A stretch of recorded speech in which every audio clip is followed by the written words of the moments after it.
Okay. Hello, everybody. Hello, uh, beautiful students. I hope you are very, very good. I hope you have had an excellent week so far. So, today's session, we don't know if it is going to be the last one in this format, but just for you to be to not to get worried, I assure you that all these activities that we are doing now, you can do them if the classes returned to the face-to-face format. Okay, so all these activities will have a longer period of time for you to hand them in case that we return to campus. All right. But for now, we still have to work on these activities, and I still have to give you some of these activities. So, last class, during the last presentation, I gave you some insights on the pronunciation of the numbers. I really, really hope that you can remember the numbers because today we're going to do an activity related to numbers. Apart from that, we are doing 5 different activities. One of them has to do with reading. Another one has to do with listening. Two of them have to do, no, one. No, yeah, it's one. One of them has to do with listening. Then we have a lot of other different activities that we have to do. Um, but here's the thing. You have to solve and carry out these 5 activities in a Word document, and then you have to send me that Word document with the answers of all the activities, all right?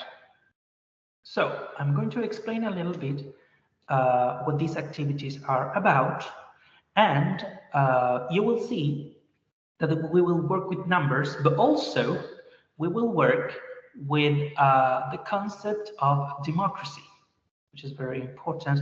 And we will see an example of democracy which has to do with the United States. We'll see that in a moment. So let's start with our class. First, we have the first activity, which is a reading comprehension activity. It says, do you know which of these is the country with the oldest democracy?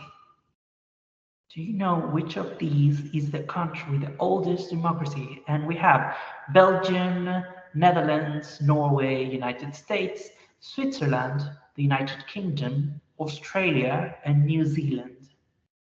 So, the oldest democracy, la democracia más antigua. How can you know that? So, you are going to scan the QR code. I'm also leaving the link in the task and in the message that I'm sending you. You're going to read the text and then activity number 1, tell me which of these countries has the oldest democracy. Okay? If you want, you can tell me how old this democracy is. You can tell me the number of years because now you know the numbers. So this is going to be super, super easy. This is an original text. So it's not adapted for you. It's not simplified. So maybe it's going to be a little bit complicated, but you have time. Give it some time, read it slowly, find the concepts that you don't know, and yes, go little by little, step by step. So that's task number 1, that's reading comprehension. All right.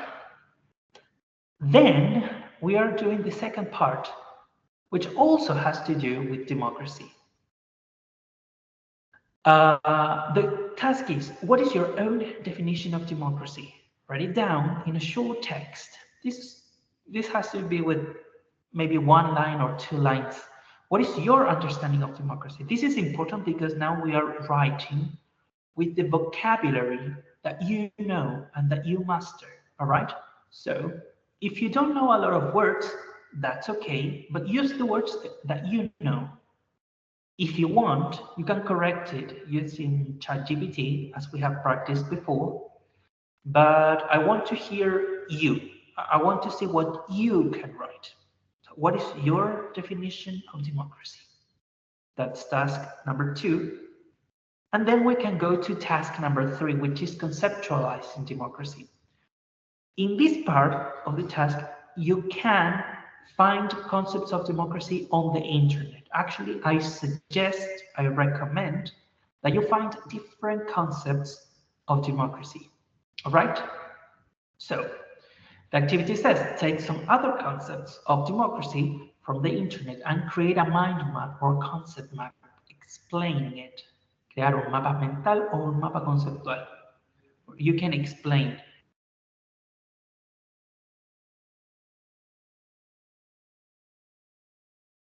democracy, concepts, actors, participants, relevant aspects, etc. All the things that you can include in a mind map or a concept map and how they interrelate. Okay? This other part, don't pay attention to it. But I want to see a short mind map which says, okay, this person or this group is related to democracy, or these parts interrelate in the concept of democracy, or democracy cannot work if we don't have this and this and this. All right? So that's the conceptualization of democracy, and this is task number 3.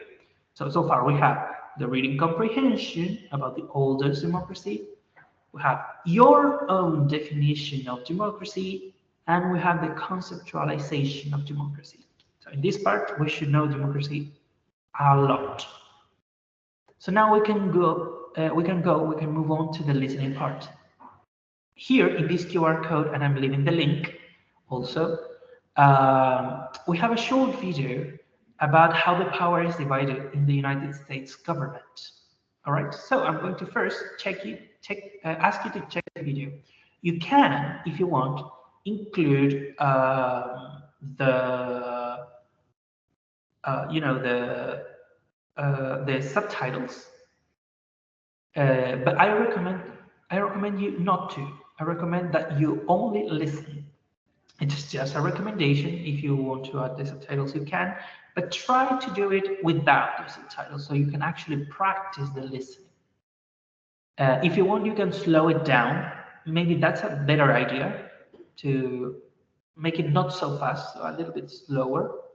I think that would be better off for you to carry out the task. And then I'm asking you to complete the chart with the letters in the next slide, because there are 3 letters for each concept.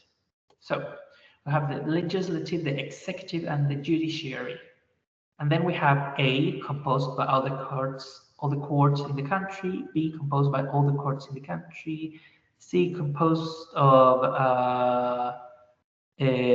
senators and representatives. D, make laws. E, supports by a group of advisors. F, punishes people who break laws. G, the Supreme Court is the highest court in the land and is part of the branch of power.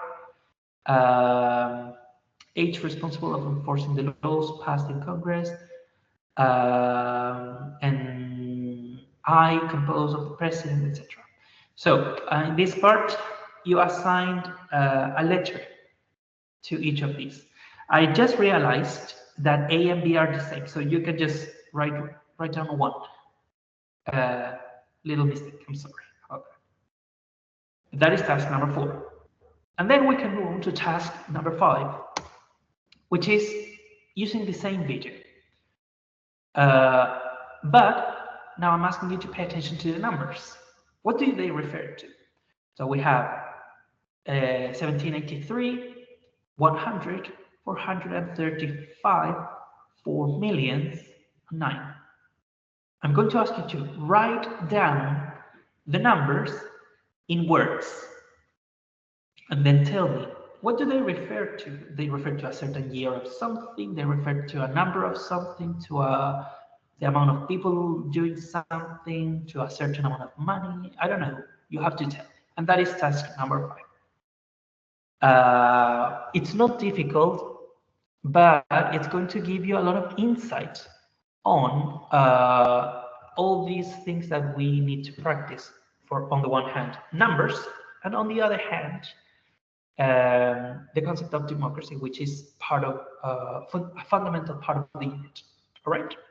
So having said that, remember you write down your Word document, and you can send it to me by email or through a message on Ucursos. All right. I hope you have an excellent, excellent, excellent day, an excellent rest of the week, and I hope to see you soon, face to face. All right. Take care. Goodbye.